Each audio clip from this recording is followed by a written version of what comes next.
Change ہو جاتی ہے اور ہمارا تلفظ ایک ہی ورڈ ہے، ایک ہی لیٹر ہے، لیکن اس لیٹر پر زبر زیر پیش آنے سے اس کا تلفظ چینج ہو گیا، اس کی آواز کی کیفیت چینج ہو گئی۔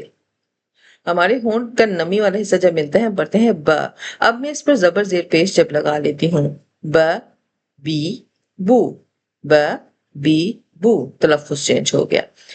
جیسے اس کی مثال دارواسا، دال زبر د، رو زبر رو، سین زبر سا۔ رولز فالو کرنا ہے، حرکت کے 3 رولز ہیں، کھینچنا نہیں ہے، جھٹکا نہیں دینا ہے، جلدی اور نرمی سے پڑھنا ہے۔ دارواسا دارواسا، بسمی بسمی، یکتبو یکتبو، جلدی اور نرمی کے ساتھ۔ اس کے بعد اگر ہم آج کی تختی کا حاصل لیں تو ہمیں یہ بات معلوم ہوتی ہے کہ حرف کو، آواز کو واضح کرتی ہے یہ تختی۔ حرکات جب کسی بھی حرف کے اوپر آتے ہیں تو اس کی آواز کو واضح کرتے ہیں۔ پڑھنے کا درست طریقہ ہمیں بتاتی ہیں کہ زبر زیر پیش ہمیشہ جلدی اور نرمی کے ساتھ بغیر کھینچے پڑھا جاتا ہے۔ اس لیے جب بھی آپ کے سامنے زبر زیر پیش آئے تو فوراً سے ذہن میں آ جائے کہ عربی میں زبر زیر پیش حرکات کہتے ہیں۔ حرکات کسے کہتے ہیں؟ حرکات زبر زیر پیش کو کہتے ہیں۔ یہاں یہ بات بھی یاد رکھیے گا کہ عربی میں عموماً قاعدوں میں زبر کو فتح، زیر کو کسرہ اور پیش کو دماغ کہا جاتا ہے۔ فتح، کسرہ، ضمہ، تو یہ 3 نام ہیں جو عربی میں فتح، کسرہ اور ضمہ کے نام سے ہیں، لیکن ہم اردو میں زبر زیر اور پیش کہتے ہیں۔ تو حرکات کیا ہیں؟ زبر زیر پیش کا نام حرکات ہے۔ حرکات کو کیسے پڑھتے ہیں؟ اسے جلدی اور نرمی کے ساتھ پڑھتے ہیں اور اس کو جھٹکا نہیں دیتے ہیں اور اس کو کھینچتے نہیں ہیں۔